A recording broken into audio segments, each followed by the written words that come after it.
कृष्ण हरे कृष्ण हरे कृष्ण हरे कृष्ण हरे कृष्ण कृष्ण कृष्ण हरे हरे हरे राम राम राम हरे कृष्ण हरे कृष्ण।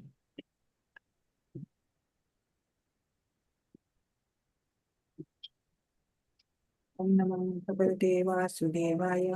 ओम नमो भगवते वासुदेवाय। ओम नमो भगवते वासुदेवाय। ओम अज्ञानतिमिरान्धस्य ज्ञानाञ्जनशलाकया चक्षुरुन्मीलितं येन तस्मै श्रीगुरवे नमः। हे कृष्णा करुणा सिन्धो दीनबन्धो जगत्पते गोपेश गोपिकान्त राधाकान्त नमोऽस्तुते। तप्तकाञ्चन गौराङ्गी श्रीराधे वृन्दावनेश्वरी वृषभानुसुते देवी प्रणमामि हरिप्रिये। जय श्री कृष्णा चैतन्य प्रभु नित्यानंद श्री अद्वैत गदाधर श्रीवासादि गौर भक्तवृंद। हरे कृष्ण माता जी। हरे कृष्णा कृष्ण कृष्णा हरे हरे हरे राम राम राम हरे हरे। श्री श्री राधा गोविंद की जय। श्रील प्रभुपाद की जय। गुरु महाराज की जय। हरे कृष्णा ഹരേ കൃഷ്ണ. എല്ലാവർക്കും ഹരേ കൃഷ്ണ. हरे कृष्ण माता जी। ഹരേ हरे കൃഷ്ണ. कृष्ण माता जी। ശ്രീ ശ്രീ प्रणाम माता രാധാ जी। ഗോവിന്ദ് ടെമ്പിൾ ഇസ്കോൺ ബാംഗ്ലൂരിൽ നിന്നുള്ള 18 ദിവസത്തെ ഭഗവത്ഗീത പഠന ക്ലാസ്സിലേക്ക് എല്ലാവർക്കും സ്വാഗതം. ഇന്ന് 9ാമത്തെ ദിവസമാണ്. അപ്പൊ ഇന്നലെ നമ്മൾ എന്താ കണ്ടത്? മരണ സമയം പോലും ഓസ്പീഷ്യസ് ആക്കണത് എങ്ങനെയാണ് എന്ന് നമ്മൾ അറിഞ്ഞു.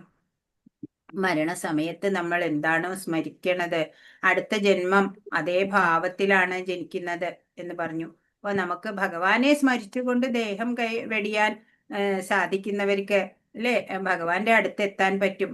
തുടർച്ചയായിട്ട് ഭഗവത് സേവനം ചെയ്യുക, മനസ്സും ബുദ്ധിയും ഒക്കെ ഭഗവാനിൽ ഉറപ്പിക്കാൻ സാധിക്കുന്ന ഒരു ഭക്തന് എളുപ്പം ഭഗവാനെ പ്രാപിക്കാം എന്ന് പറഞ്ഞു.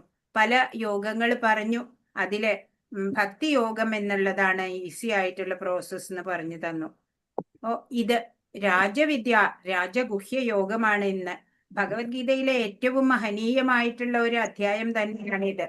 ഇപ്പൊ ഭഗവത്ഗീത രാജവിദ്യ എന്ന് പറഞ്ഞാൽ കിങ് ഓഫ് നോളജ് അല്ലെ.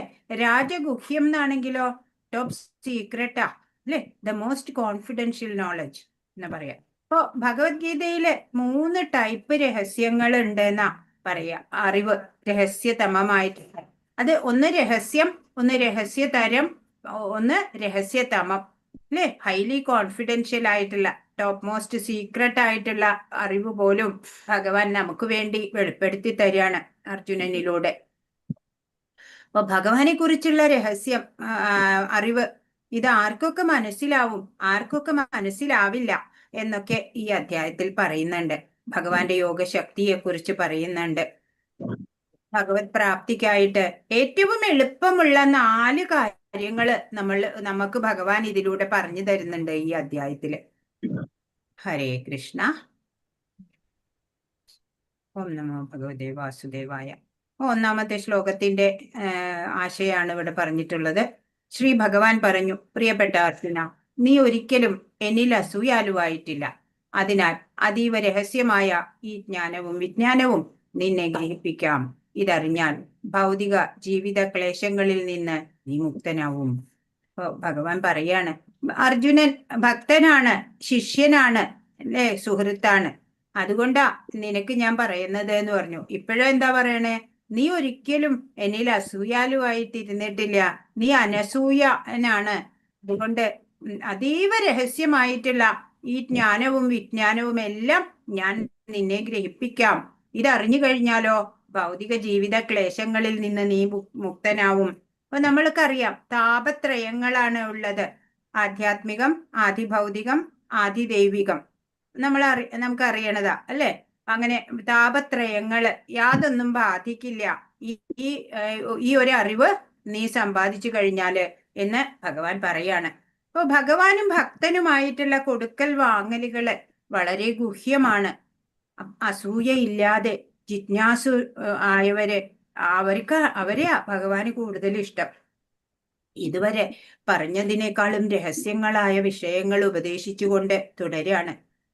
ഇപ്പോ ഒരു വ്യക്തി എങ്ങനെയാണ് ഒരു ഭഗവാനെ കുറിച്ച് എത്രയേറെ കേൾക്കണോ അത്രയേറെ ബോധവാനായി തീരും. ഭക്തരുടെ മനോഭാവവും ആത്മാർത്ഥതയും എല്ലാം ഭഗവാനെ അറിയാൻ സാധിക്കുന്നുണ്ട്. അതുകൊണ്ട് ജ്ഞാനം നേടാനുള്ള ബുദ്ധിശക്തിയും ഭഗവാനാൽ തന്നെ ലഭ്യമാവും അങ്ങനെയുള്ള ഭക്തർക്ക്. ഹൃദയ മാലിന്യങ്ങളൊക്കെ നീങ്ങിയിട്ട് ഈ കൃഷ്ണശാസ്ത്രം സുഗ്രാഹ്യമായി തീരുകയും ചെയ്യും. അപ്പോ ഗുഹ്യമായ അറിവ് എന്ന് പറഞ്ഞാൽ നമ്മൾ ആത്മാവാണ് എന്നുള്ളതാണ്. ഗുഹ്യതരമായ അറിവോ നമ്മൾ ഭഗവത് അംശമാണ് എന്ന്. ഗുഹ്യതമമായ അറിവോ എങ്ങനെ ഭഗവാനോട് ചേരാം എന്നുള്ളതാണ്. രണ്ടാമത്തെ ശ്ലോകം. രാജവിദ്യ രാജഗുഹ്യം പവിത്രമിതമുത്തമം പ്രത്യക്ഷാവഗമം ധർമ്മ്യം സുസുഖം കർത്തുമവ്യയം. സുസുഖമാണ് ഇത്, എളുപ്പത്തിൽ ലഭിക്കുന്ന സുഖാണ്. അപ്പോ ഈ ജ്ഞാനം രാജവിദ്യയാണ്. രഹസ്യങ്ങളിൽ വെച്ച് രഹസ്യവും ഏറ്റവും പവിത്രമായതുമാണിത്. നേരിട്ട് ആത്മസാക്ഷാത്കാരം നൽകുന്നത് കൊണ്ട് ധർമ്മത്തിന്റെ പരിപൂർണതയാണിത്. ശാശ്വതവും സന്തോഷത്തോടെ ചെയ്യാവുന്നതുമാണ്. അപ്പോ ഈ ജ്ഞാനം കിങ് ഓഫ് നോളജ് ആണ്. രഹസ്യങ്ങളിൽ വെച്ച് രഹസ്യമായിട്ടുള്ളതാ, വളരെ രഹസ്യമാ, ഏറ്റവും പവിത്രാണ്, വളരെ പ്യുവർ ആയിട്ടുള്ളതാണ്. പിന്നെയോ നേരിട്ട് ആത്മസാക്ഷാത്കാരം നൽകുന്നതുമാണ്. പിന്നെയോ ധർമ്മത്തിന്റെ പരിപൂർണതയുമാണ്. ശാശ്വതവും സന്തോഷത്തോടെ ചെയ്യാവുന്നതുമാണ്. 5 കാര്യങ്ങളാ പറയണേ ഈ ജ്ഞാനത്തിനെ കുറിച്ച്, അല്ലേ ഭഗവാൻ പറഞ്ഞു തരുന്നത്. സുസുഖം എന്ന് പറഞ്ഞാൽ എളുപ്പത്തില് സുഖം ലഭിക്കുകയാണ്.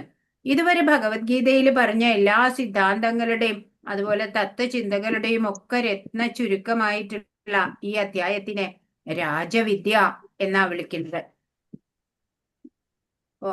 ഈ തത്വസംഹിതകള് വേദങ്ങളുടെ ഒക്കെ സൂക്ഷ്മ പഠനം കൊണ്ട് നേടാവുന്ന ജ്ഞാനത്തിന്റെ സത്ത് ഈ രാജവിദ്യ എന്നുള്ള ഈ അധ്യായത്തില് ഉണ്ട്, അടങ്ങിയിട്ടുണ്ട്. അപ്പൊ ആത്മാവും ശരീരവും തമ്മിലുള്ള വ്യത്യാസം എന്തെന്നുള്ള അറിവുമായിട്ട് ബന്ധപ്പെട്ടിരിക്കുന്നതിനാൽ ഈ അതീന്ദ്രിയ ജ്ഞാനം അത്യന്തം രഹസ്യമാണ് എന്ന് പറയാണ്. നമ്മുടെ ലക്ഷ്യം എന്താവണം? ഭഗവത് സേവനം മാത്രമായിരിക്കണം, അല്ലെ? അപ്പോഴാണ് നമുക്ക് ഭഗവാനെ അറിയാൻ, കൂടുതൽ അറിയാൻ സാധിക്കുക. ഭഗവത് സേവന പദ്ധതി അത്രയും സുസുഖമാണ് എന്നാണ് ഈ ശ്ലോകത്തിലൂടെ ഭഗവാൻ നമുക്ക് പറഞ്ഞു തരുന്നത്. മൂന്നാമത്തെ ശ്ലോകത്തിന്റെ ആശയം. ഈ ഭക്തിയുത സേവനത്തിൽ വിശ്വാസമില്ലാത്തവർക്ക് എന്നെ പ്രാപിക്കാനാവില്ല. ഹേ ശത്രുഞ്ജയ, അതുകൊണ്ട് അവർ ഈ ഭൗതിക ലോകത്തിൽ ജനന മരണങ്ങളുടെ വീണ്ടും എത്തുന്നു.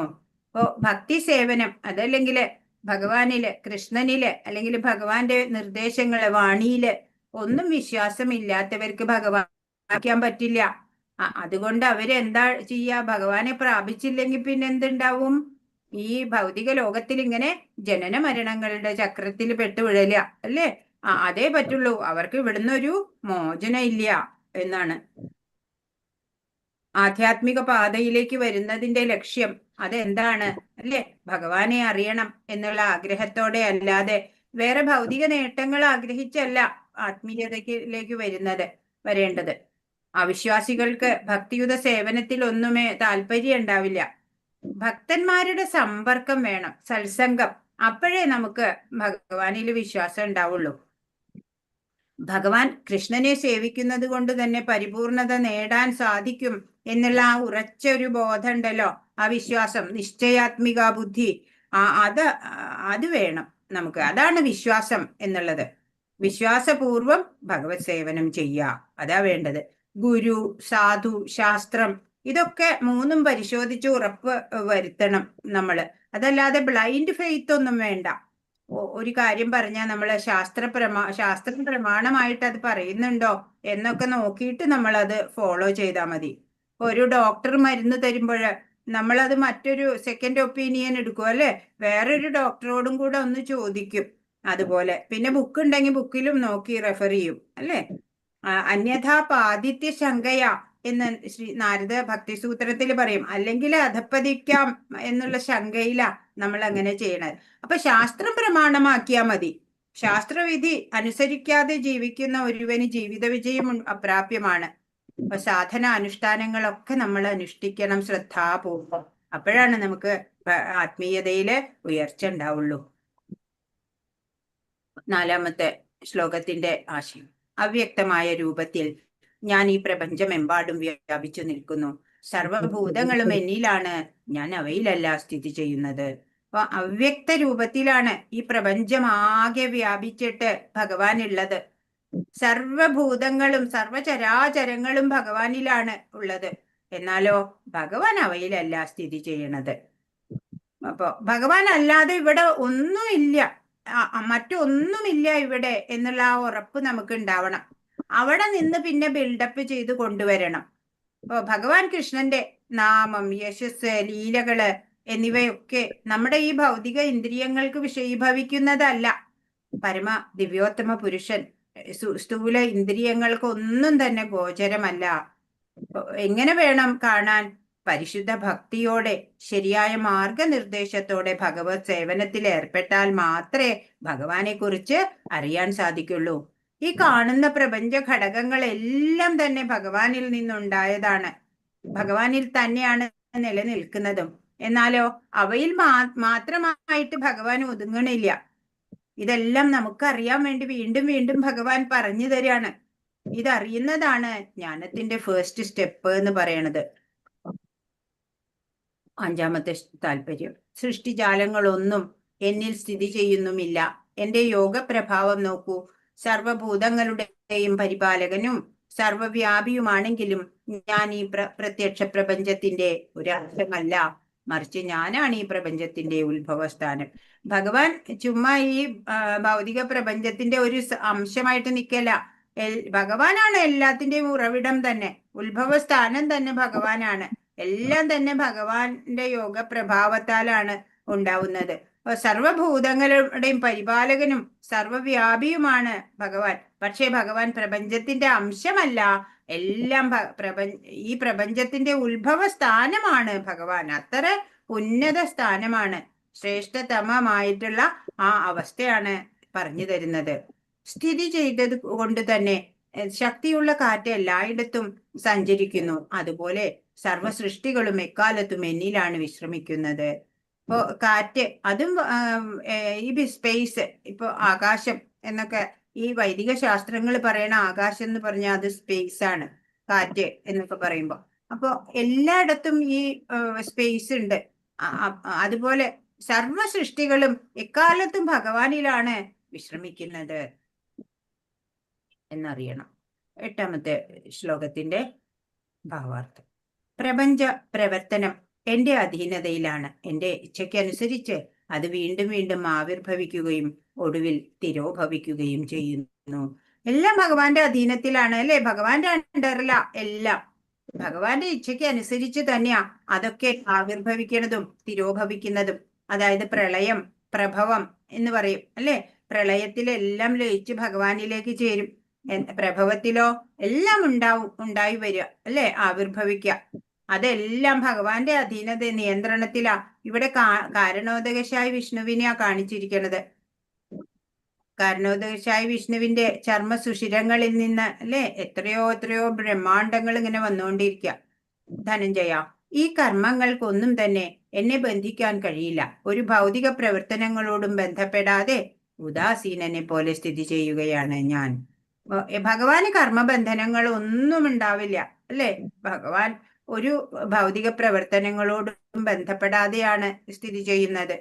അതുകൊണ്ട് തന്നെ ഭഗവാന് ഒന്നിനോടും ബന്ധമില്ല, കർമ്മബന്ധനവുമില്ല.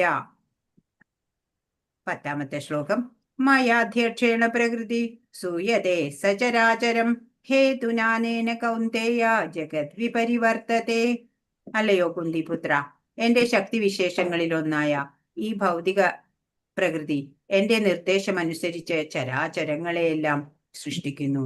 ഈ നിയമം അനുസരിച്ച് വീണ്ടും വീണ്ടും സംഹരിക്കപ്പെടുകയും ചെയ്യുന്നു. അപ്പൊ എന്താ പറയണേ? ഈ ഭഗവാൻ എന്റെ ശക്തിവിശേഷങ്ങളിൽ ഒന്നായിട്ടുള്ള ഭൗതിക പ്രകൃതി, ആ ഭൗതിക പ്രകൃതി ഭഗവാന്റെ ബഹിരംഗ ശക്തിയാ ഭൗതിക പ്രകൃതി. പിന്നെ ഒരു ശക്തിയുണ്ട്, അന്തരംഗ ശക്തി, അത് ജീവാത്മാക്കളാണ്. അങ്ങനെ രണ്ട് ശക്തിയാണ് ഭഗവാന്. ഭൗതിക പ്രകൃതിയൊക്കെ ബഹിരംഗ ശക്തിയിലാണ്, ബാഹ്യശക്തിയിലാണ്. അതുപോലെ സർവചരാചരങ്ങള് എല്ലാ ജീവാത്മാക്കളൊക്കെയും തന്നെ അന്തരംഗ ശക്തിയിലാണ്. ഈ നിയമം അനുസരിച്ച് വീണ്ടും വീണ്ടും പ്രപഞ്ചം സൃഷ്ടിക്കപ്പെടുകയും സംഹരിക്കപ്പെടുകയും ചെയ്യുന്നു. ഭൗതിക പ്രപഞ്ചത്തിന്റെ പ്രവർത്തനങ്ങളിൽ നിന്നെല്ലാം അകന്നിട്ടാണ് ഭഗവാൻ സ്ഥിതി ചെയ്യണേ എന്ന് പറഞ്ഞു. എന്നാലോ അവയുടെ എല്ലാം ആത്യന്തിക നിയന്ത്രണം അദ്ദേഹത്തിൻ്റെതാണ് എന്നിവിടെ സ്പഷ്ടമാക്കുകയാണ്. ഭഗവാൻ പറയാണ്, I am the supreme director, controller, enjoyer. എല്ലാം ഭഗവാനാണ്, അല്ലെ? ഭഗവാൻ പ്രപഞ്ചത്തിനെ സംരക്ഷിക്കുന്നു. ഭഗവാന് നിലനിൽക്കാനോ ഈ പ്രപഞ്ചത്തിന്റെ ആവശ്യമില്ല. അപ്പോ പ്രഭുപാദ് സ്മൃതിയിൽ നിന്ന് ഉദ്ധരിച്ചിട്ട് ഒരു ഉദാഹരണം പറയുന്നുണ്ട്. ഇപ്പൊ ഒരാളുടെ മുമ്പില് ഒരു സുരഭില പുഷ്പമുണ്ട് വിചാരിക്കുക. ആ പൂവും അയാളുമായിട്ട് ഒരു ബന്ധമില്ല. തന്റെ ഘ്രാണശക്തി അതിന്റെ ഗന്ധത്തിനെ അറിയുന്നുണ്ട് എന്ന് മാത്രം. ആ ഘ്രാണശക്തിയും പൂവും വ്യത്യസ്തമാണ്. അത്തരം ഒരു ബന്ധം മാത്രമാണ് ഭൗതിക പ്രപഞ്ചത്തിന് ഭഗവാനോടുള്ളത് എന്ന്. ഭഗവാന് പ്രപഞ്ചമായിട്ടൊരു സംഘമൊന്നുമില്ല. എങ്കിലും ആജ്ഞ കൊണ്ട്, വെറും കടാക്ഷ മാത്രത്താൽ എല്ലാ സൃഷ്ടിയും നടത്താൻ സാധിക്കും. ഭൗതിക പ്രകൃതിക്ക് ഭഗവത് ആജ്ഞ അനുസരിച്ച് മാത്രമേ പ്രവർത്തിക്കാൻ സാധിക്കുകയുമുള്ളൂ. 11 അവജാനന്തി മാം മൂഢ മാനുഷീം തനുമാശ്രിതം പരംഭാവമജാനന്തോ മമ ഭൂതമഹേശ്വരം. മനുഷ്യരൂപത്തിൽ അവതരിക്കുന്ന എന്നെ മൂഢന്മാർ നിന്ദിക്കുന്നു.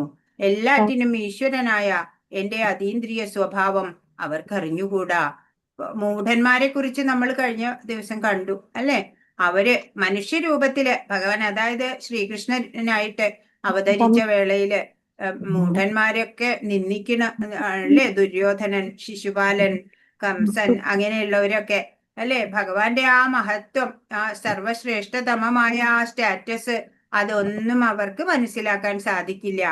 എല്ലാറ്റിനും ഈശ്വരനായ എന്റെ അതീന്ദ്രിയ സ്വഭാവം അവർക്ക് അറിഞ്ഞുകൂടാ, അല്ലെ? ഭഗവാന്റെ ആ സുപ്രീമസി, അതൊന്നും മനസ്സിലാക്കാൻ ആ മൂഢന്മാർക്ക് ആവില്ല എന്നാണ്.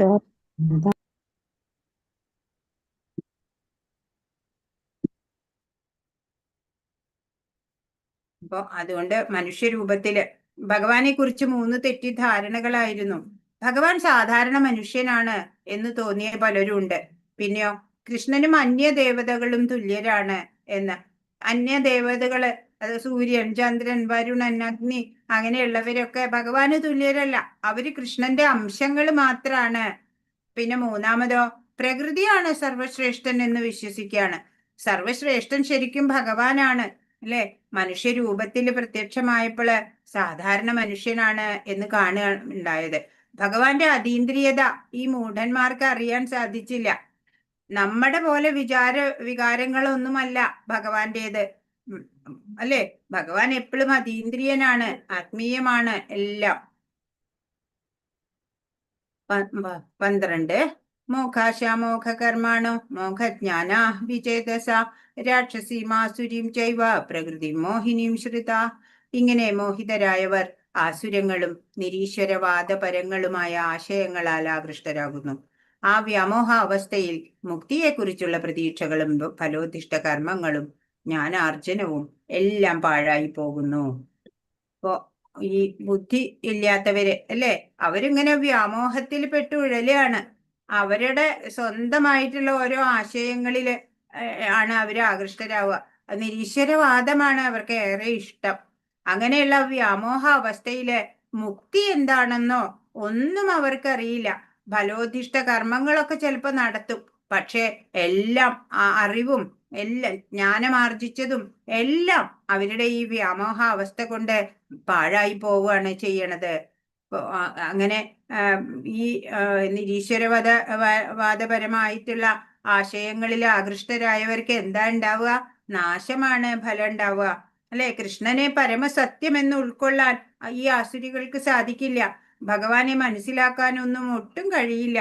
ഈശ്വരനെ ശരിക്കും അറിയാത്തവർക്കോ ദുഃഖാണ്, അല്ലെ? ഇപ്പോ ഭക്തനാണെന്നുണ്ടെങ്കിൽ ആ ഭക്തന് വേറെ യാതൊരു സമ്പത്തും ആവശ്യമില്ല, ഭഗവാനെ മാത്രം മതി. മൂഢന്മാര് അവരെന്താ ചെയ്യാ? രാക്ഷസീയവും ആസുരികവുമായിട്ടുള്ള പ്രകൃതിക്ക് അടിമപ്പെട്ട് ഇങ്ങനെ വ്യാമോഹത്തിൽ കഴിയാണ്. അവർക്ക് എല്ലാം, അവരുടെ എല്ലാ ശ്രമങ്ങളും പാഴായി പോവുകയും ചെയ്യും. 13. മഹാത്മാനസ്തു മാം പാർത്ഥ ദേവീം പ്രകൃതിമാശ്രിത ഭജന്ത്യനന്യമനസോ ജ്ഞാത്വാ ഭൂതാദിമവ്യയം.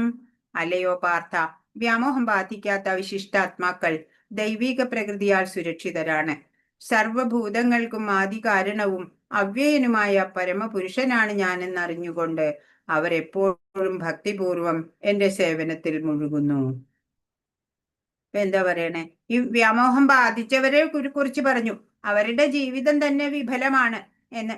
ഇനി വ്യാമോഹം ബാധിക്കാത്ത വിശിഷ്ടാത്മാക്കളോ, അവര് ദൈവിക പ്രകൃതിയുള്ളവരാ അല്ലെ? അവരുടെ ഉള്ളിലെ ആ കൃഷ്ണപ്രേമം, ആ ദൈവികതയൊക്കെ പ്രബലമായിട്ട് വരും. സർവഭൂതങ്ങൾക്കും ആദി കാരണവും അവ്യയനുമായ പരമപുരുഷനാണ് ഭഗവാൻ എന്നുള്ള അറിവ് അവർക്കുണ്ട്, ബോധ്യമുണ്ട്. അവരെപ്പോഴും ഭക്തിപൂർവം ഭഗവത് സേവനത്തില് മുഴുകുകയും ചെയ്യും. അതാണ് ഈ വ്യാമോഹം ബാധിക്കാത്തവര്. വ്യാമോഹം ബാധിച്ചവര് മുക്തിയെ കുറിച്ച് അറിയില്ല, ഭഗവാനെ കുറിച്ച് അവർക്ക് മനസ്സിലാവില്ല അല്ലെ? അവരുടെ ജീവിതം വിഫലമാവും. എന്നാ വ്യാമോഹം ബാധിക്കാത്ത വിശിഷ്ടാത്മാക്കള്, ബുദ്ധിമാന്മാര്, ഭക്തര് അല്ലെ, ദൈവിക പ്രകൃതിയാല് സുരക്ഷിതരായിട്ട് അവര് സർവഭൂതങ്ങൾക്കും ആദി കാരണം ഭഗവാനാണെന്നറിയും. അവ്യയനാണ് ഭഗവാൻ എന്ന് അവർക്കറിയാം, പരമപുരുഷനാണ് ഭഗവാൻ എന്നറിയാം. അങ്ങനെ അറിഞ്ഞുകൊണ്ട് അവര് ഭക്തിപൂർവം ഭഗവത് സേവനത്തിൽ മുഴുകും. ഇവിടെ ഒരു പിക്ചർ ഉണ്ട് അല്ലെ? അപ്പോ ഒരു മഹാത്മാവിന് കൃഷ്ണനിൽ ഒഴികെ മറ്റേത് വിഷയത്തിലും താല്പര്യം ഉണ്ടാവില്ല. അതാണ് അനന്യഭക്തി എന്നൊക്കെ പറയാ. ഭഗവാനെ ആ സുപ്രീം ലോർഡ് ഹെഡ് ആയിട്ട് അറിഞ്ഞ് ഭക്തിയുത സേവനം ചെയ്യുക, അത് മാത്രമാണ്. മറ്റു വിഷയമൊന്നും അവർക്ക് വേണ്ട. അപ്പൊ കൃഷ്ണനാണ് ആദിപുരുഷൻ, സർവകാരണങ്ങൾക്കും കാരണം എന്നെല്ലാം ഒരു സംശയത്തിനും ഇട നൽകാതെ ആ ഭക്തനെ, മഹാത്മാവിനെ അറിയാം. ഇവിടെ കാണിച്ചിട്ടുള്ളത് മാധവേന്ദ്രപുരി എന്നുള്ള ഭക്തനാണ്. വൃന്ദാവനത്തില് ആഹാരം പോലും കഴിക്കാതെ നാമജപം മാത്രം നടത്തിക്കൊണ്ട് ഇരിക്കുകയാണ്. ആരെങ്കിലും എന്തെങ്കിലും കൊണ്ടേ കൊടുത്താൽ മാത്രം കഴിക്കും. ഒരു ദിവസം അദ്ദേഹം മരച്ചുവട്ടിയിൽ ഇരിക്കുമ്പോൾ ഒരു ബാലൻ വന്നു. അപ്പൊ നീ ആരാണ് എന്ന് ചോദിച്ചപ്പോൾ പറഞ്ഞു, ഞാൻ ഈ ഗോവർദ്ധനത്തിന്റെ അടുത്ത് താമസിക്കുകയാണ് എന്ന് പറഞ്ഞു. അങ്ങനെ അദ്ദേഹത്തിന് ഒരു കുടം പാല് കൊടുത്തു. അങ്ങനെ വിശന്നിരിക്കുന്നത് കണ്ടിട്ട് മാതാജി തന്നയച്ചതാണ് എന്ന് പറഞ്ഞിട്ട് കൊടുക്കുകയാണ്. അപ്പൊ അദ്ദേഹം അത് വാങ്ങി. ബാലൻ പോയി കഴിഞ്ഞിട്ട് അദ്ദേഹം അത് കുടിച്ചു. കുടം എടുക്കാൻ ബാലൻ വരൂലോ, അപ്പോള് കൂടുതൽ വിവരങ്ങളൊക്കെ ചോദിക്കാം എന്ന് പറഞ്ഞു. വന്നില്ല. അങ്ങനെ രാത്രി ഒരു സ്വപ്ന ദർശനം ഉണ്ടായി. ഞാൻ തന്നെയാണ് അങ്ങയുടെ മുമ്പിൽ വന്നത്. ഇപ്പോ ഒരു വിഗ്രഹം ഈ കാട്ടിൽ കുഴിച്ചിട്ട നിലയിലുണ്ട്, അത് കണ്ടെടുത്തോളൂ എന്ന് പറയാണ്. അങ്ങനെ അദ്ദേഹം ഗ്രാമവാസികളുടെ സഹായത്താല് അതൊക്കെ അവിടുന്ന് കണ്ടെടുത്തു. പഞ്ചരാത്ര വിധി പ്രകാരം പ്രതിഷ്ഠയൊക്കെ നടത്തി, എല്ലാ ബ്രാഹ്മണരും കൂടെ ആരാധന നടത്തി. അതിപ്പോഴും അവിടെ വൃന്ദാവനില് ടെമ്പിള്, വലിയ ടെമ്പിളായിട്ട്. 14ാമത്തെ ശ്ലോകം പ്രധാനപ്പെട്ട ഒരു ശ്ലോകാണിത്. സതതം കീർത്തയന്തോ മാം യതന്തശ്ച ദൃഢവ്രത നമസ്യന്തശ്ച മാം ഭക്ത്യാ നിത്യയുക്ത ഉപാസതേ. അപ്പൊ എന്തൊക്കെ നമ്മൾ ചെയ്യണം? എല്ലായ്പ്പോഴും ഭഗവാന്റെ കീർത്തികൾ ആലപിക്കുക. സതതം കീർത്തയന്തോ മാം യതന്തശ്ച ദൃഢവ്രത, നിശ്ചയദാർഢ്യത്തോടെ പ്രയത്നിക്കുക ഭഗവാനെ ലഭിക്കാനായിട്ട് അല്ലെ? തപശ്ചര്യയോടെ ഭക്തിയുത സേവനം ചെയ്യുക. എന്റെ മുമ്പിൽ പ്രണമിച്ചുകൊണ്ട് ഭഗവാനെ പ്രണമിക്കുക അല്ലെ? നമസ്കരിക്കുക. എങ്ങനെയൊക്കെ നമസ്കരിക്കാം? പുരുഷന്മാര് ദണ്ഡ നമസ്കാരം ചെയ്യുക അല്ലെ? ഒരു ദണ്ഡ്, ഒരു വടി വീണതുപോലെ നമസ്കരിക്കുക അല്ലെ?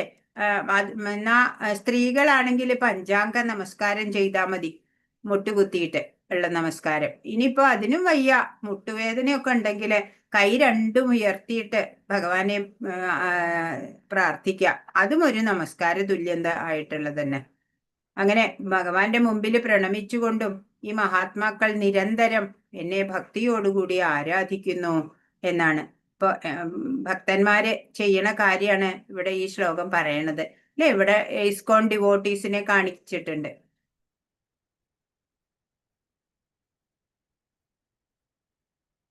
ശുദ്ധഭക്തരായവരെന്താ ചെയ്യാ? ദിവസം മുഴുവൻ ഭഗവത് സേവനാണ് ചെയ്യുക, അല്ലെ? സദാ ഭഗവാനെ കീർത്തിക്കും. എല്ലാറ്റിന്റെയും ഉറവിടം ഭഗവാനാണെന്ന് അറിയുന്നവര്, മഹാത്മാക്കള്, അല്ലെ? സത്യം മനസ്സിലാവും അവർക്കാണ് ഭഗവാനെ കുറിച്ചുള്ള സത്യം മനസ്സിലാവുള്ളൂ. ദേവീ പ്രകൃതിയിലാണ് അവര്, അല്ലെ? ആസുരി പ്രകൃതിയിലുള്ളവർക്ക് ഭഗവാനെ മനസ്സിലാക്കാൻ സാധിക്കില്ല. 17 പിതാഹമസ്യ ജഗതോ മാതാ ധാതാ പിതാമഹ വേദ്യം പവിത്രമോങ്കാര ഋക്സാമയജുരേവജ. ലോകത്തിന്റെ അമ്മയും അച്ഛനും രക്ഷകനും പിതാമഹനും ഞാൻ തന്നെ. അറിയേണ്ടതും പവിത്രമാകുന്നതും പ്രണവവും ഋക്ക് സാമ യജുർവേദങ്ങളും ഞാൻ തന്നെ. എല്ലാ വേദങ്ങളും ഭഗവാനാണ്. പിന്നെയോ ലോകത്തിന്റെ തന്നെ അമ്മയും അച്ഛനും രക്ഷകനും പിതാമഹനും എല്ലാം ഭഗവാനാണ്. ഭഗവാനെയാണ് അറിയേണ്ടത്. പവിത്രമായതും പ്രണവം, ഓങ്കാരം, നാദസ്പന്ദനമാണ്, അല്ലെ? അതെല്ലാം ഭഗവാൻ തന്നെയാണ് എന്ന് ഭഗവാൻ പറഞ്ഞു തരികയാണ്. 18ാമത്തെ ശ്ലോകത്തിൽ എന്താ പറയണേ? ലക്ഷ്യവും ഭരണകർത്താവും പ്രഭുവും സാക്ഷിയും വാസസ്ഥാനവും ആശയവും ഉറ്റമിത്രവും ഞാനാകുന്നു. സൃഷ്ടിയും സംഹാരവും എല്ലാറ്റിന്റെയും അടിസ്ഥാനവും ശാശ്വതമായ ബീജവും ഞാൻ തന്നെ. എല്ലാം ഭഗവാനാണ്, അല്ലെ? ലക്ഷ്യം, ഭരണകർത്താവ്, പ്രഭു, സാക്ഷി, വാസസ്ഥാനം, ആശയം, ഉറ്റമിത്രം എല്ലാം ഭഗവാനാണ്. സൃഷ്ടി, സംഹാരം എല്ലാറ്റിന്റെയും അടിസ്ഥാനവും ഭഗവാൻ തന്നെയാണ്. എല്ലാത്തിന്റെയും ശാശ്വത ബീജവും അതും ഭഗവാൻ തന്നെ.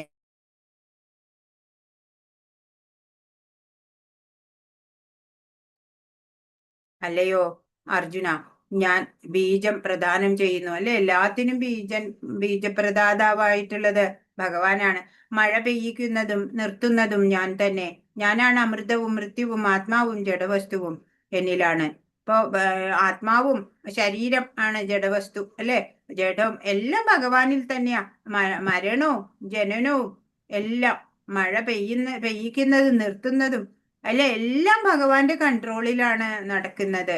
അല്ലാതെ പ്രകൃതിയുടെ സ്വന്തം ഇഷ്ടപ്രകാരമൊന്നും അല്ല നടക്കുന്നത്. 20ാമത്തെ ശ്ലോകത്തിന്റെ ആശയം എന്താണ്? സ്വർഗീയ സുഖങ്ങൾ കാക്ഷിച്ച് വേദപഠനം നടത്തുന്നവരും സോമപാനം ചെയ്യുന്നവരും മറ്റൊരു വിധത്തിൽ ഭജിക്കുന്നത് എന്നെയാകുന്നു. പാപഫലങ്ങളിൽ നിന്ന് മുക്തരായി പുണ്യലോകമായ ഇന്ദ്രന്റെ സ്വർഗത്തിൽ ജനിച്ച് അവർ ദിവ്യ സുഖങ്ങളെ അനുഭവിക്കുന്നു. അപ്പോ ഓരോ പുണ്യകർമ്മങ്ങൾ ചെയ്യും. അതെങ്ങനെയാ? വേദങ്ങളിലുള്ള കർമ്മകാണ്ഡമുണ്ട്. ആ കർമ്മകാണ്ഡത്തിലെ ഫലോദിഷ്ട കർമ്മങ്ങളെ കുറിച്ചൊക്കെ പറയുന്നുണ്ട്. ഇപ്പോ പുത്രകാമേഷ്ടി യാഗം എന്നൊക്കെ പറഞ്ഞു ഓരോ ഫലകാംക്ഷയോടുകൂടി ഓരോ യാഗം, യജ്ഞം ഒക്കെ നടത്താൻ പറ്റും. അങ്ങനെ സ്വർഗീയ സുഖങ്ങൾക്ക് വേണ്ടിയിട്ട് ചെയ്യുന്നവരുണ്ട്, അല്ലെ? സോമപാനം ചെയ്യുന്നവരുണ്ട്. അവരൊക്കെയും ഒരു തരത്തിൽ പറഞ്ഞാല് ഇൻഡയറക്റ്റ് ആയിട്ട് ഭജിക്കുന്നത് ഭഗവാനെ തന്നെയാണ് എന്ന് പറയാണ്. അപ്പോഴും അവര് പാപഫലങ്ങളിൽ നിന്നൊക്കെ മുക്തരാവും. അപ്പൊ കിട്ടണ ഫലം എന്താ? അവർക്ക് പുണ്യലോകമായിട്ടുള്ള ഇന്ദ്രന്റെ സ്വർഗത്തില് അവർക്ക് ജനിക്കാം. എന്നിട്ടോ ദിവ്യ സുഖങ്ങളെ അനുഭവിക്കാൻ പറ്റും അവിടെ. എന്നാലോ കാര്യമൊന്നുമില്ല. ഇങ്ങനെ സ്വർഗീയങ്ങളായ ഇന്ദ്രിയ സുഖങ്ങൾ ഒട്ടേറെ അനുഭവിച്ച് തങ്ങൾ ചെയ്ത പുണ്യകർമ്മങ്ങളുടെ ഫലമെല്ലാം നഷ്ടപ്പെടുമ്പോഴോ അവര് ഈ നശ്വരമായ ഭൂമിയിലേക്ക് വീണ്ടും തിരിച്ചു വരണം. വേദത്രയ പ്രമാണങ്ങളിൽ ഉറച്ചു നിൽക്കുന്ന സുഖ അനുഭോഗ അന്വേഷികൾക്ക് ജന്മ മൃത്യു പരമ്പരയല്ലാതെ മറ്റൊന്നും കിട്ടാനില്ല. അപ്പോ ഇങ്ങനെ ഇപ്പൊ പുണ്യമൊക്കെ നേടി ഇന്ദ്രന്റെ സ്വർഗത്തിലൊക്കെ പോയി ദിവ്യ സുഖങ്ങളൊക്കെ അനുഭവിച്ചു വിചാരിക്കുക. അങ്ങനെ എന്നും അവിടെ ഇരിക്കാൻ പറ്റില്ല. തങ്ങൾ ചെയ്ത പുണ്യകർമ്മങ്ങളുടെ ഫലമൊക്കെ നഷ്ടപ്പെടുമ്പോ, നമ്മുടെ അക്കൗണ്ട് കാലിയാവുമ്പോ, പുണ്യത്തിന്റെ ആ അക്കൗണ്ട് ഉണ്ടല്ലോ അത് സീറോ ബാലൻസ് ആവുമ്പോ അവര് നമ്മളെ പുറന്തള്ളും. അപ്പോഴെന്താ വേണ്ടത്? ഈ നശ്വരമായ ഭൂമി, അല്ലെ? ദുഃഖാലയം അശാശ്വതം ആയിട്ടുള്ള ഈ ഭൗതിക ലോകത്തേക്ക് വീണ്ടും തിരിച്ചു വരണം. അപ്പോ അങ്ങനെ വേദത്രയ പ്രമാണങ്ങളിലൊക്കെ ഉറച്ചു നിൽക്കുന്നവരാണ് അവര്. സുഖഭോഗ അന്വേഷികളുമാണ്. അവർക്ക് എന്താ ഉണ്ടാവുക? ജന്മമൃത്യു പരമ്പര മാത്രമേ ഉണ്ടാവുള്ളൂ. അല്ലാണ്ട് അവർക്കൊരു മോക്ഷം ഉണ്ടാവില്ല, അല്ലെങ്കിൽ ഭഗവത് ധാമത്തിലേക്കുള്ള പ്രവേശനം ഉണ്ടാവില്ല എന്നുള്ളതാണ്.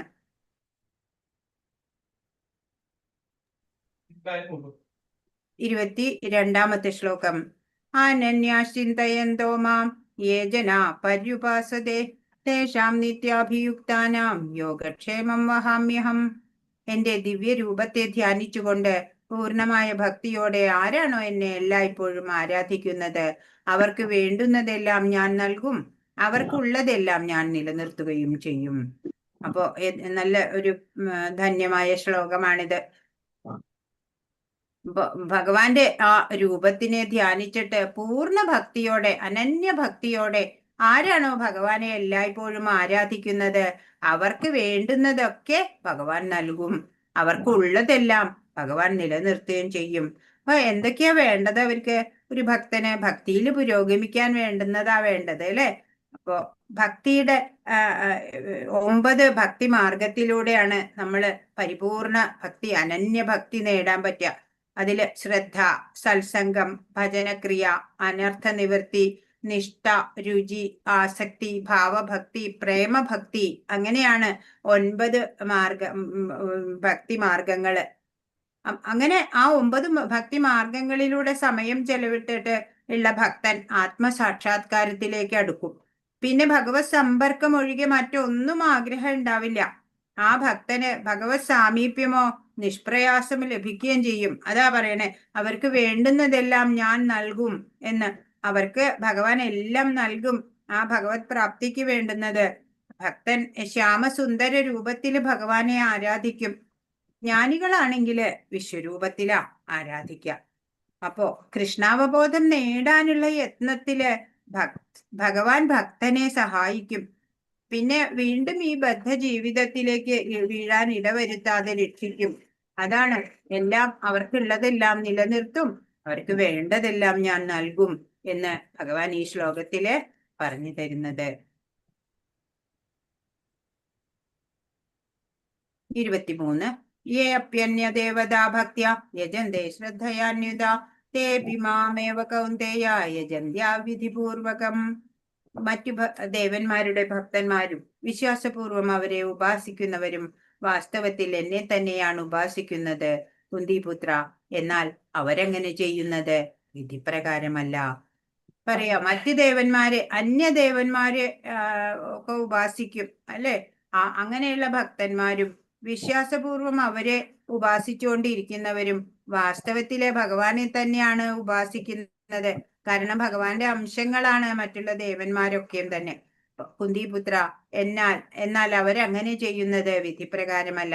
അങ്ങനെ ചെയ്യേണ്ട കാര്യമില്ല. അത് വിധിപ്രകാരം അവിധിപൂർവകമാണ്, വിധിപ്രകാരമല്ല എന്ന് ഭഗവാൻ ഇവിടെ പറയാണ്. 25 യാന്തി ദേവവ്രത ദേവാൻ പിതൃൻ യാന്തി പിതൃവ്രത ഭൂതാനി യാന്തി ഭൂതേജ്യ യാന്തി മധ്യാജിനോപിമാം. ദേവന്മാരെ ആരാധിക്കുന്നവർ ദേവന്മാരോടൊപ്പം ജനിക്കും, പിതൃപൂജകർ പിതൃക്കളോടൊപ്പം ജനിക്കും, ഭൂതപ്രേതാദികളെ ഉപാസിക്കുന്നവരാകട്ടെ അവരോടൊപ്പമാവും ജനിക്കുക. എന്നെ ആരാധിക്കുന്ന ഭക്തന്മാർ എന്നോടൊപ്പം ജീവിക്കും.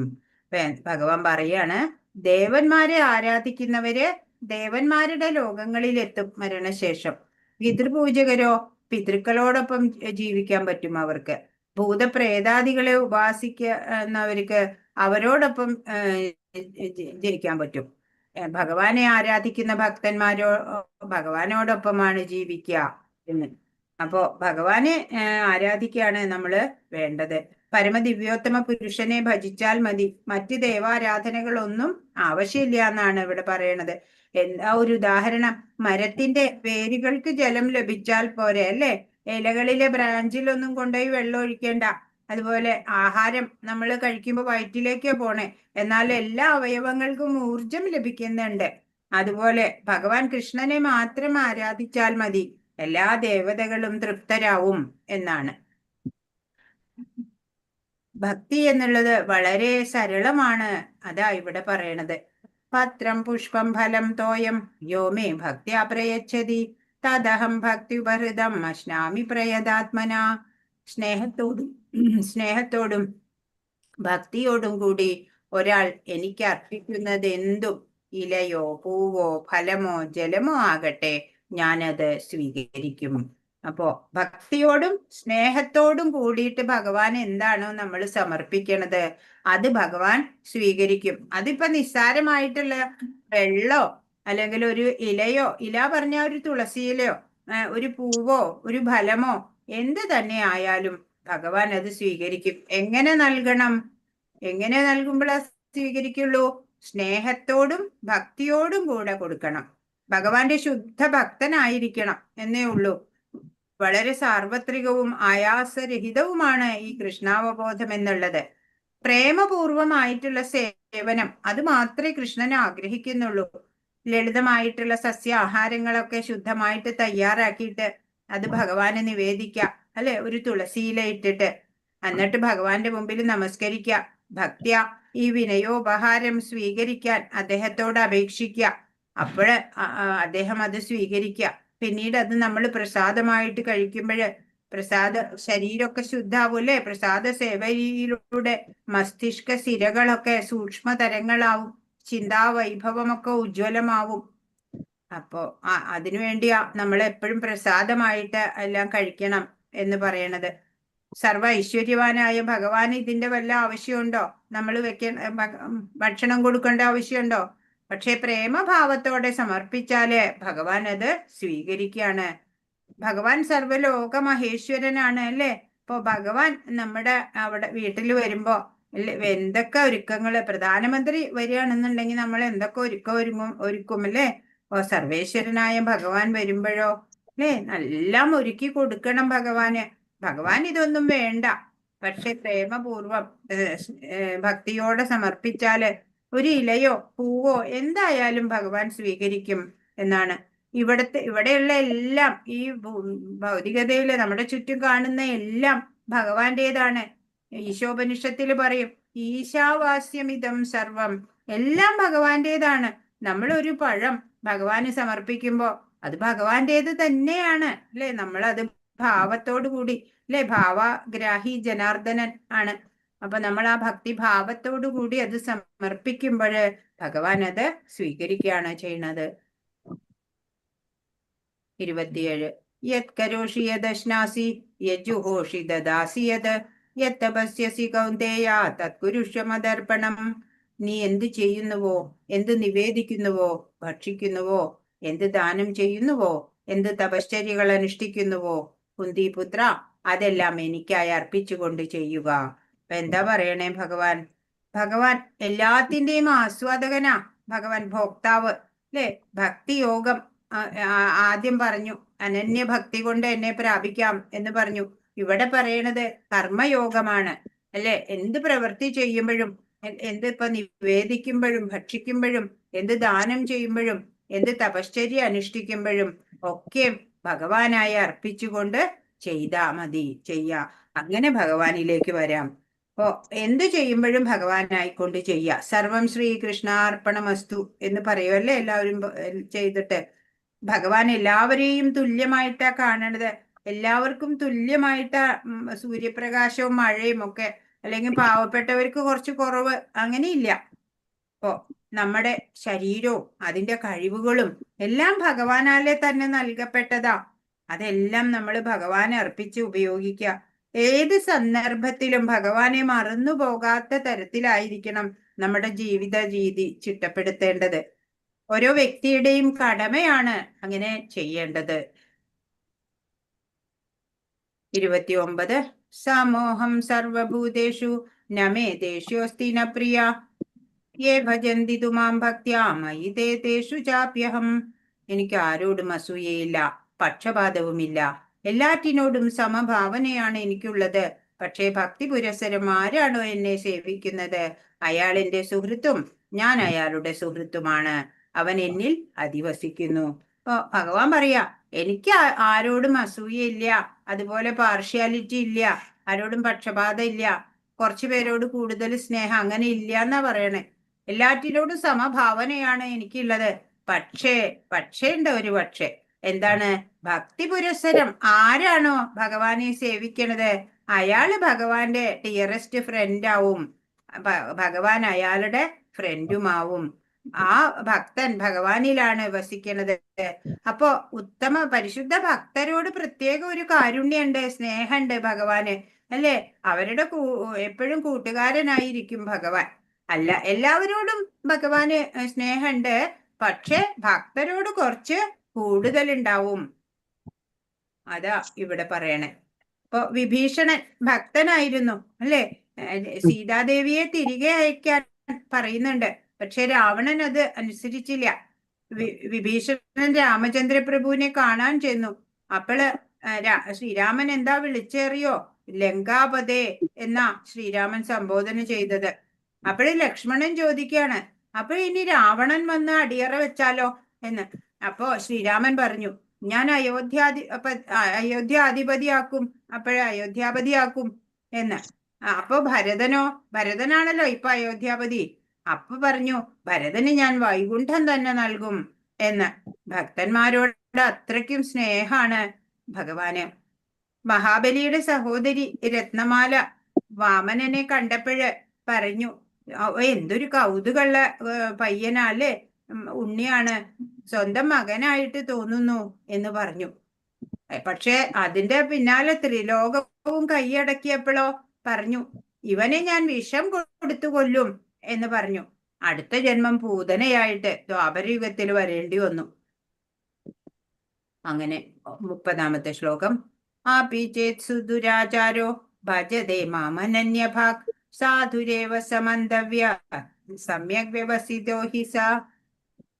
ഒരാൾ അത്യന്തം ഹീനമായൊരു ദുഷ്കർമ്മം ചെയ്താൽ പോലും ഭക്തിപൂർവം ഭഗവത് സേവനത്തിൽ ഏർപ്പെടുന്ന പക്ഷം അയാളെ സാധു എന്ന് കരുതണം.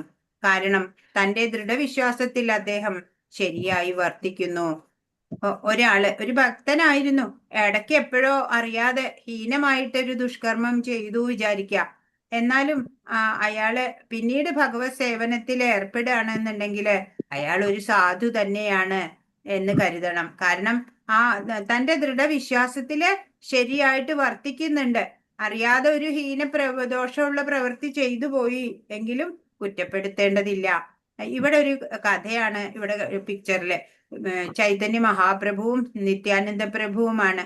അപ്പൊ അന്ന് 600 വർഷം മുമ്പ് ചൈതന്യ മഹാപ്രഭു കരുണാവതാരമായിട്ട് നാമസങ്കീർത്തനം എല്ലാവർക്കും നൽകാൻ, എല്ലാവരെയും ഭഗവത് ധാമത്തിലേക്ക് കൊണ്ടുപോകാനുള്ള മാർഗം കാട്ടിക്കൊടുക്കാൻ വന്നതാ.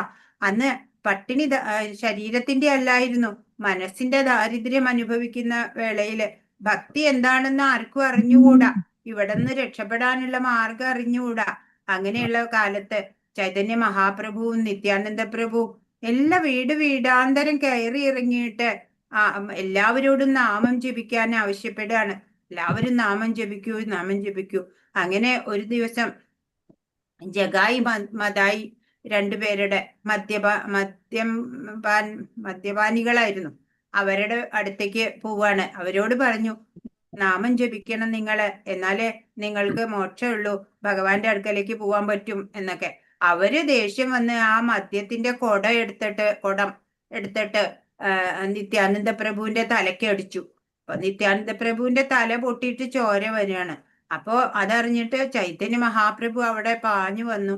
എന്നിട്ട് ചക്രം എടുത്തിട്ട് വധിക്കാൻ ശ്രമിച്ചു. അപ്പോ നിത്യാനന്ദ പ്രഭു തടയാണ്. അരുത്, ഈ ജന്മം കരുണാവതാരാണ്, നാമസങ്കീർത്തനം നൽകാൻ വന്ന അവതാരാണ് എന്ന് പറഞ്ഞു. അങ്ങനെ അത് കേട്ട് താൻ ഉപദ്രവിച്ചിട്ട് പോലും തിരിച്ചു ഉപദ്രവിക്കാത്ത അവരാണ് എന്ന് കണ്ട്, പിന്നെ മഹാത്മാക്കളെ കണ്ടാല് ഏതൊരു ദുരാത്മാക്കളും ഭക്തരായി മാറും. അങ്ങനെ ഇവര് രണ്ടുപേരും ജഗായി മതായി ഭക്തരായി മാറിയ കഥയാണ് ഇവിടെ. ഒരു യോഗിയെ പോലും ചിലപ്പോൾ ഭൗതിക മാലിന്യമൊക്കെ ബാധിച്ചേക്കാം. ആദർശ മാർഗത്തിൽ നിന്ന് ഒരു നിമിഷ നേരത്തേക്കെങ്കിലും പതനം ഉണ്ടായാല് ആ ഭക്തനെ നിന്ദിക്കേണ്ട കാര്യമില്ല. യാദൃച്ഛികമായി ഉള്ള സംഭവത്തിനെയാ പറയണത്. മനഃപൂർവ്വം തെറ്റുകുറ്റങ്ങൾ ചെയ്യണവർക്ക് ശിക്ഷ വേണം. ഇപ്പൊ ഭഗവത് സേവനം കൊണ്ട് സ്വഭാവോത്കർഷം വളർത്തി എടുക്കണം അല്ലെ? അങ്ങനെ അറിയാതൊരു തെറ്റ് പറ്റിയാലും. ചൈതന്യ മഹാപ്രഭു നിത്യാനന്ദ പ്രഭു നാമ ജപ പ്രചരണത്തിന് വന്നു അല്ലെ? എന്നിട്ട് നീചരായിട്ടുള്ള ആ ജഗായി മതായിയെ ഒക്കെ ഭക്തരാക്കിയ കഥ നമ്മൾ കണ്ടു. ഇനി 31. ക്ഷിപ്രം ഭവതി ധർമാത്മാ ശശ്വച്ഛാന്തിം നിഗച്ഛതി കൗന്ദേയ പ്രതിജാനീഹി നമേ ഭക്ത പ്രണശ്യതി. അവൻ വേഗത്തിൽ ധാർമ്മികനായി തീർന്ന് ശാശ്വതമായ ശാന്തി നേടുന്നു. അല്പം നീചമായ പ്രവൃത്തി ചെയ്താലും പിന്നീട് ഭക്തിയുത സേവനം ചെയ്തുകൊണ്ട് വേഗത്തിൽ പിന്നെ ധാർമ്മികനായി തീരും. എന്നിട്ടോ ശാശ്വതമായിട്ടുള്ള ശാന്തി നേടും. എന്റെ ഭക്തന് ഒരിക്കലും നാശം സംഭവിക്കുന്നില്ല എന്ന് കുന്തിപുത്ര ഉറപ്പിച്ചു പ്രഖ്യാപിക്കൂ. ഇവിടെ നമേ ഭക്ത പ്രണശ്യതി എന്നാ ഭഗവാൻ പറഞ്ഞത്. എന്റെ ഭക്തന് ഒരിക്കലും നാശമില്ല, അത് നീ പ്രഖ്യാപിച്ചോളൂ അർജുന എന്നാ പറയണേ. എന്താ ഭഗവാന് പറയാൻ പറ്റാത്തത്? ഭഗവാന്റെ സ്വന്തം വാക്ക് തെറ്റിക്കും, എന്നാല് ഭക്തന്റെ വാക്ക് ഭഗവാൻ സത്യമാക്കും. അതുകൊണ്ട് അർജുനനോട് പറയാ, അർജുന നീ എല്ലാ കവലയിലും ചെന്ന് വിളിച്ചു പറഞ്ഞോളൂ, എന്റെ ഭക്തന് ഒരിക്കലും നാശമില്ല എന്ന് പ്രഖ്യാപിച്ചോളൂ എന്ന് പറയാണ്. അപ്പോ ഇവിടെ കാണിച്ചിട്ടുള്ളത് നരസിംഹമൂർത്തിയാണ് അല്ലെ. പ്രഹ്ലാദ കൊച്ചുകുട്ടിയാണ്, ആ ഭക്തനാണ്. അപ്പൊ ആ ഭക്തന്റെ വാക്ക് സത്യമാക്കാൻ വേണ്ടിയിട്ട് ഹിരണ്യകശിപു ചോദിക്കുകയാണ്, നിന്റെ നാരായണൻ എവിടെ ഉണ്ട്? ഈ സ്തംഭത്തിലുണ്ടോ എന്ന് ചോദിക്കും. അപ്പോഴ് പറയും, ഉണ്ട്, എന്റെ നാരായണൻ എല്ലായിടത്തും ഉണ്ട് എന്ന് പറയും. അപ്പോൾ ഹിരണ്യകശിപു സ്തംഭത്തിലിരിക്കുമ്പോഴ് ഭഗവാൻ ആ സ്തംഭത്തിനകത്ത് നിന്ന് വരികയാണ്. അപ്പോ ആ ഭക്തന്റെ വാക്ക് സത്യമാക്കാനാണ് ഭഗവാൻ അങ്ങനെ ചെയ്യണത് അല്ലേ. അതാണ് ഇവിടെ കാണിച്ചിട്ടുള്ളത്. നരസിംഹമൂർത്തിയായിട്ട് വന്ന ആ വിഷ്ണു പ്രഹ്ലാദന് ഒരു ഭയം ഉണ്ടായില്ല. മറ്റുള്ളവരെ എല്ലാരും ഭയപ്പെട്ട് ഇങ്ങനെ നിൽക്കുകയാണ് അല്ലെ. പ്രഹ്ലാദന്റെ തലയിൽ കൈവച്ചിട്ട് അനുഗ്രഹിച്ചു. അപ്പൊ പറയാണ്, ഇവിടെ എന്താ പറയണേ ഈ ശ്ലോകത്തില്? അർജുന, എന്റെ ഭക്തൻ നശിക്കില്ല, സർവരും കേൾക്കട്ടെ അല്ലെ. ഭക്തന്റെ വാക്കിനാണ് ഭഗവാൻ വില കൽപ്പിക്കുക. അതുകൊണ്ട് പറയാ, അർജുന നീ ഉറപ്പിച്ച് പ്രഖ്യാപിച്ചോളൂ, എന്റെ ഭക്തന് നാശമില്ല.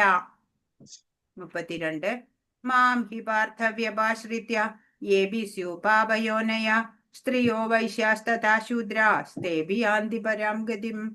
അർത്ഥം, എന്നെ ആശ്രയിക്കുന്നവർ അധമകുലത്തിൽ പിറന്നവരോ സ്ത്രീകളോ കച്ചവടക്കാരോ ശൂദ്രരോ ആരായാലും ശരി പരമപദം പ്രാപിക്കും.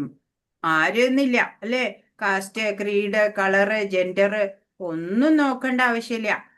ഭഗവാനെ ഭഗവാനെ ശരണാഗതി ചെയ്താൽ മാത്രം മതി, അവർക്ക് പരമപദമാണ് കിട്ടുക എന്ന് ഭഗവാൻ ഇവിടെ ഉറപ്പിച്ചു പറഞ്ഞു തരാണ്. 34-ാമത്തെ അത്യുജ്വലമായിട്ടുള്ള ശ്ലോകമാണ് ഇത്. ധന്യധന്യമായ ശ്ലോകം. മന്മനാഭവ മദ്ഭക്തോ മദ്യാജി മാം നമസ്കുരു മാമേ വൈശ്യസി യുക്ത്വൈവ ആത്മാനം മത്പരായണ. 4 കാര്യങ്ങൾ നമ്മൾ ചെയ്യേ വേണ്ടു, നമുക്ക് ഭഗവാനെ പ്രാപിക്കാം. അതാ ഭഗവാൻ സരളമായ കാര്യങ്ങൾ 4 കാര്യം പറഞ്ഞു തരുന്നത്. എന്തൊക്കെയാണ്? മന്മന, എന്നിൽ മനസ്സുറപ്പിക്കുക. മദ്ഭക്തോ, എന്റെ ഭക്തനാവുക. മദ്യാജീമാം നമസ്കുരു, ഭഗവാനെ ആരാധിക്കുകയും പ്രണമിക്കുകയും ചെയ്യുക. പിന്നെയോ മാമേ വൈശ്യസി യുക്ത്വൈവ ആത്മാനം മത്പരായണ, എന്നിൽ തന്നെ പൂർണ്ണമായി മുഴുകിയിരിക്കുന്നത് കൊണ്ട് നീ തീർച്ചയായും എന്നെ പ്രാപിക്കും. അപ്പൊ എന്തൊക്കെ വേണം? ഭഗവാനിൽ മനസ്സുറപ്പിക്കുക, ഭഗവത് ഭക്തനാവുക, ഭഗവാനെ ആരാധിക്കുകയും പ്രണമിക്കുകയും ചെയ്യുക, ഭഗവാനിൽ തന്നെ പൂർണ്ണമായിട്ട് മുഴുകിയിരിക്കുക. അങ്ങനെ ആവുമ്പോഴ് ഭഗവാനെ തീർച്ചയായിട്ടും പ്രാപിക്കാൻ സാധിക്കും എന്ന് ഭഗവാൻ ഉറപ്പ് തന്നു. ഇത്രയും സരളമായ 4 കാര്യങ്ങള് നമുക്ക് ചെയ്തുകൂടെ അല്ലേ? അപ്പോ ടോപ്പ് സീക്രട്ട് ആയിട്ടുള്ള ഈ ശ്ലോകം 18-ാമത്തെ അധ്യായത്തിലും വരുന്നുണ്ട്. അപ്പോ മലിനമായ ഈ ഭൗതിക ലോകത്തിന്റെ കെട്ടുപാടുകളിൽ നിന്ന് മുക്തമാവാൻ കൃഷ്ണാവബോധമല്ലാതെ മറ്റൊരു വഴിയുമില്ല. എല്ലാ കർമ്മങ്ങളും ഭക്തിപൂർവം ഭഗവാൻ കൃഷ്ണൻ അർപ്പിക്കേണ്ടതാണ് എന്നാണ് സാരം. പരമസത്യമാണ് ശ്രീകൃഷ്ണൻ. കൃഷ്ണന്റെ പരമപ്രഭാവത്തില് ദൃഢവിശ്വാസത്തോടെ സേവന കർമ്മങ്ങളിൽ ഏർപ്പെടണം. ബുദ്ധിമാനായ മനുഷ്യൻ നേരെ കൃഷ്ണാവബോധ പ്രക്രിയയിൽ ഏർപ്പെടുകയാണ് വേണ്ടത്. അങ്ങനെ ആയാൽ അയാൾക്ക് സന്തുഷ്ടനായിട്ട് ജീവിക്കാം. അതിനുശേഷം ഭഗവത് പ്രാപ്തിയും ഉണ്ടാവും അല്ലേ. അപ്പോ അതാണ് ഭഗവാൻ ടോപ്പ് സീക്രട്ട് ആയിട്ടുള്ള രാജയോഗ പാത അല്ലെ, രാജയോഗം. ഇപ്പൊ നമ്മളൊക്കെ രാജയോഗികളായി. ഇപ്പൊ അതൊക്കെ രാജവിദ്യയൊക്കെ ഭഗവാൻ പറഞ്ഞു തന്നു. ഇനി നമുക്കത് ആ 4 സരളമായ കാര്യങ്ങൾ ചെയ്യാം, ഭഗവാനെ പ്രാപിക്കാം. ഇത്രേ വേണ്ടു അല്ലെ. ടോപ്പ് ഹൈലി കോൺഫിഡൻഷ്യൽ ആയിട്ടുള്ള ആ നോളജ് ഭഗവാൻ വെളിപ്പെടുത്തി തന്നു. ഇനി നമുക്ക് ആ ഇത് ഗോലോക ചാർട്ട് ഒന്ന് വേഗത്തിൽ നോക്കാം. ഹരേ കൃഷ്ണ. ഗോലോക ചാർട്ടാണ് ഇത്.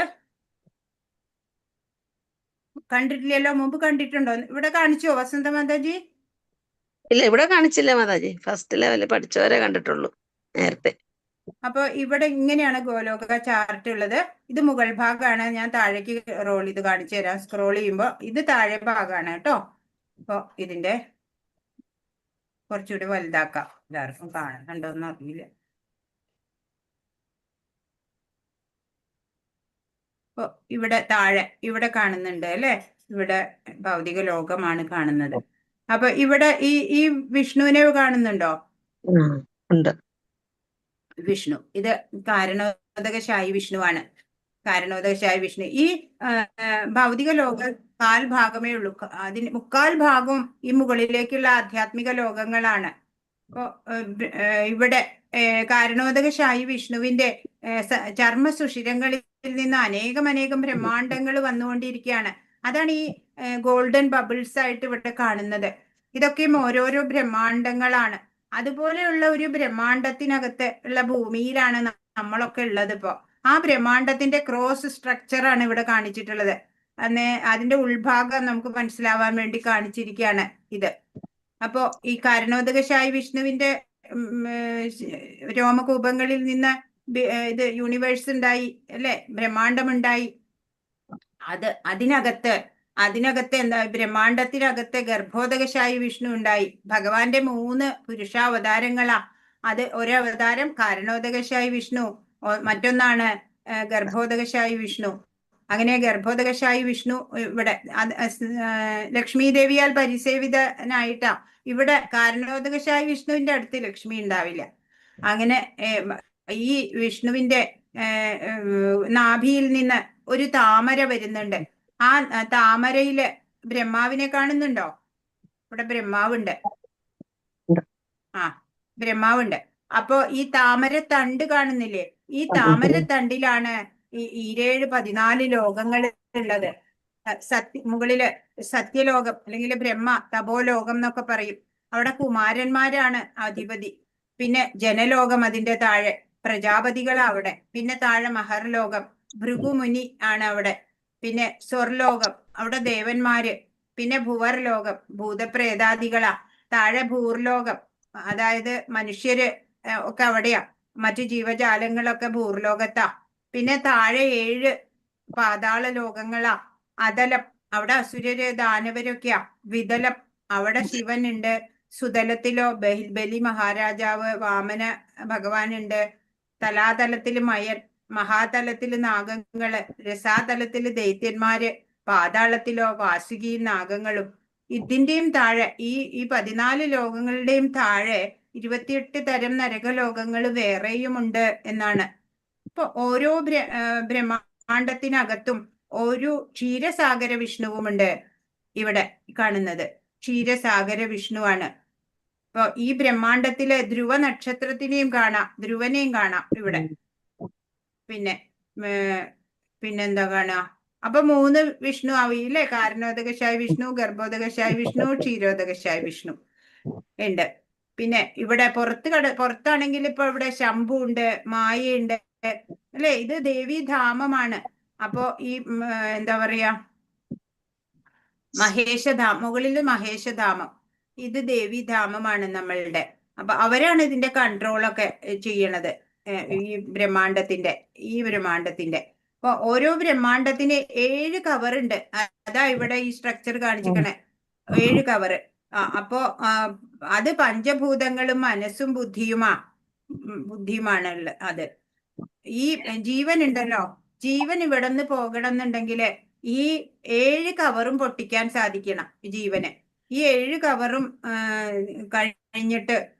പൊട്ടിച്ചിട്ട് പോകുമ്പോൾ നമ്മുടെ മിഥ്യാഹങ്കാരം ഉണ്ടല്ലോ, അതായത് പഞ്ചഭൂതങ്ങളും മനസ്സ് ബുദ്ധി മിഥ്യാഹങ്കാരം കൂടിയതാണ് എന്റെ ഭിന്ന പ്രകൃതി എന്ന് ഭഗവാൻ പറഞ്ഞിട്ടുണ്ട്. ആ മിഥ്യാഹങ്കാരം സത്യാഹങ്കാരമായിട്ട് മാറും. ഈ ഭൗതിക ലോകത്തിൽ നിന്ന് ആധ്യാത്മിക ലോകത്തിലേക്ക് എത്തുമ്പോൾ ഈ മിഥ്യാഹങ്കാരമൊക്കെ സത്യാഹങ്കാരമായിട്ട് മാറും എന്നാണ്. അപ്പോ ഈ ആധ്യാത്മിക ലോകത്തില് എത്തിക്കഴിഞ്ഞാല്, ഇവിടെ മുകളിലേക്ക് വന്നു കഴിഞ്ഞാല് ഇത് ബ്രഹ്മജ്യോതിസാണ്. അങ്ങനെ മുകളിലേക്ക് വന്ന വൈകുണ്ഠ ലോകങ്ങളാണ്. ഈ വൈകുണ്ഠ ലോകങ്ങൾ, നിരവധി വൈകുണ്ഠങ്ങളുണ്ട്. വൈകുണ്ഠ ലോകങ്ങളിലെല്ലാം ഓരോ വിഷ്ണുവുമുണ്ട്. ഇതിന്റെ മുകളിലാണ് അയോധ്യയുണ്ട്, മധുരയുണ്ട്, ദ്വാരകയുണ്ട്, ഈ ജഗന്നാഥ് പുരിയുണ്ട്. ഇതൊക്കെ ആധ്യാത്മികമായിട്ടുള്ളതാട്ടോ. ഭൗതികതയിൽ ഉള്ളത് മുഴുവനും അതിന്റെ എന്താ പറയാ, ഒരു പ്രതിബിംബം പോലെയുള്ള ഇതാണ്. ഇവിടെയും പുരിയുണ്ട് അല്ലെ, ദ്വാരകയുണ്ട്, വൃന്ദാവൻ ഉണ്ട്, എല്ലാം. പക്ഷെ ഒറിജിനൽ ആയിട്ടുള്ളത് ആധ്യാത്മിക ലോകത്തിലാണ്. അപ്പോ ഇതിന്റെ ഏറ്റവും ടോപ്പിലുള്ള ഈ താമര പോലെ കാണുന്ന ഇതാണ് ഗോലോകം. ഭഗവാന്റെ ആ ഗോലോക വൃന്ദാവനം എന്നുള്ള ആ കൃഷ്ണ ലോകമാണ് ഈ കാണിച്ചിട്ടുള്ളത്. അപ്പോ ഇവിടെ ഇത് മഞ്ഞ നിറം കാണുന്നില്ലേ, അവിടെ ഭഗവാൻ ഇങ്ങനെ രാധ സമേതനായിട്ട് അവിടെ നിത്യലീലകള് ആടിക്കൊണ്ടിരിക്കുകയാണ്. അവിടെയുള്ള എല്ലാ നികുഞ്ചങ്ങളും എല്ലാം ചിന്താമണി ധാമമാണ് ഇത് അല്ലെ. ബ്രഹ്മസംഹിതയിലൊക്കെ അതിനെക്കുറിച്ച് വലിയ വർണ്ണനകളൊക്കെ ഉണ്ട്. അങ്ങനെ അതാണ് ഒരു ചെറുതായിട്ടൊരു ഒരു പിക്ചർ നിങ്ങൾക്ക് തരാൻ സാധിക്കുന്നത്. ഓരോ ബ്രഹ്മാണ്ടത്തിനകത്തും ഓരോ സൂര്യചന്ദ്രന്മാരുണ്ടാവും. കാരണം ഓരോ ബ്രഹ്മാണ്ടങ്ങളും ഇരുട്ട് നിറഞ്ഞതാണ്.